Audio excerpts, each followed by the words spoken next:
কোন ব্যক্তিদেরকে দিয়ে জাহান্নাম উদ্বোধন করবেন? ভাই, এ সম্পর্কে নবী করিম সাল্লাল্লাহু আলাইহি সাল্লামের বিখ্যাত হাদিস অনেকেরই জানা থাকার কথা। তিনি বলেছেন, 3 শ্রেণীর মানুষকে দিয়ে আল্লাহ রাব্বুল আলামিন জাহান্নাম উদ্বোধন করবেন। তাদেরকে আগে জাহান্নামে দিয়ে শুরু করবেন, সবার আগে তারা জাহান্নামে যাবে। তাদের মধ্যে থেকে যেই 3 ব্যক্তির কথা হাদিসে আসছে, তারা সবাই কিন্তু দেখতে ভালো মানুষ, আসলে ভালো না। তার ভিতরে একজন আলেম, কারি, যিনি মানুষকে ইসলামের কথা বলে, কোরআন তেলাওয়াত শোনায়, ভালো ভালো কাজ করে। এই ব্যক্তিকে আল্লাহ কিয়ামতের দিন ডেকে বলবেন, তোমাকে আমি অনেক কোরআন হাদিসের জ্ঞান দিয়েছি, আলেম হইছো, হাফেজ হইছো, কারি হইছো, সুন্দর কণ্ঠ আছে, সব দিছি, কি করছো তুমি বলো এগুলো দিয়া? সে বলবে, আল্লাহ আমি কোরআন পড়ছি, মানুষকে শুনাইছি, ইসলামের ওয়াজ নসিহত করছি, আমি আপনাকে খুশি করার জন্য করছি।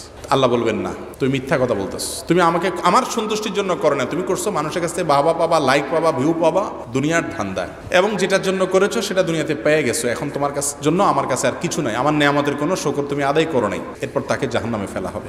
আর আরেক ব্যক্তিকে ডাকা হবে, ডেকে বলা হবে, তোমাকে আমি অনেক সম্পদ দিয়েছিলাম, কি করেছো? সে বলবে, আল্লাহ আপনার দেওয়া সম্পদ দিয়ে আমি মসজিদ, মাদ্রাসা, গরিব দুঃখী, ওয়াজ মাহফিল, ভালো ভালো কাজে দান সৎকার করছি, অনেক টাকা দিছি। আল্লাহ বলবেন, না, তুমি মিথ্যাবাদী, তুমি এগুলো এজন্য করেছো যে সবাই তোমাকে বাহবা দিবে, দানবীর বলবে, নাম যশ খ্যাতি হবে, এই সুনাম সুখ্যাতির আশায় তুমি করেছো। তুমি আমার কাছ থেকে সন্তুষ্টির আশা হলে কারোর কাছ থেকে কোনো কিছুর আশা করতে না, অনেক সময় গোপন রাখতা, সেটা তুমি করো নাই। অতএব যে জন্য করেছো সেটা দুনিয়াতে পেয়ে গেছে, এখন তোমাকে জাহান্নামে নিক্ষেপ করা হবে, তাকে দিয়ে জাহান্নাম উদ্বোধন করা হবে। আবার আরেক ব্যক্তি, যাকে আল্লাহ রাব্বুল আলামিন শরীরের শক্তি সমক্ষমতা দিয়েছেন, সে হয়তো আল্লাহর রাস্তায় জিহাদ করতে করতে শাহাদাতের মৃত্যু হয়ে দুনিয়া থেকে গেছে, বাহ্যিকভাবে শাহাদাতের। তাকে আল্লাহ ডেকে জিজ্ঞাসা করবেন, তুমি কি করেছো তোমার জীবনকে? সে বলবে, আল্লাহ গোটা জীবনই তো আপনার রাহে দিয়ে দিছি, আমি মৃত্যুর মুখে পতিত হয়ে গেছি, জীবন বাজি রেখেছি, আমি শাহাদাত বরণ করেছি তোমার দিনের জন্য। আল্লাহ বলবেন, না, তুমি লড়াই করেছো বীর সাজার জন্য, যে সবাই তোমাকে বাহাদুর বলবে, বীর বলবে, তুমি যোদ্ধা হবে, সুনাম শক্তির জন্য, সেগুলো দুনিয়াতে হয়ে গেছে। এরপরে তাকে জাহান্নামে নিক্ষেপ করা হবে। এই 3 জন ব্যক্তিকে সর্বপ্রথম জাহান্নামে ফেলা হবে। এখান থেকে বোঝা যায়, আমরা যারা ভালো ভালো কাজ করি, আল্লাহ ভালো ভালো কাজ করার তৌফিক দেয়।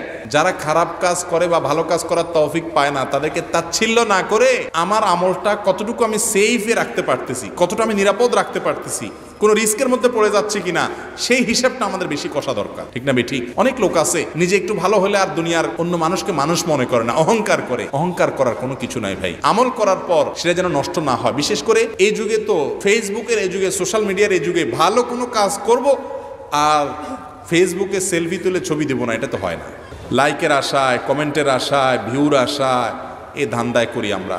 আমি সহ আল্লাহ তাআলা আমাদের সবাইকে এই ভয়াবহ জায়গা থেকে হেফাজত থাকার তৌফিক দান করুন। আমার জন্য দোয়া করবেন, আল্লাহ যেন ওয়াজ নসিহত করতেছি যেন আল্লাহর খুশির জন্য করার তৌফিক দান করেন।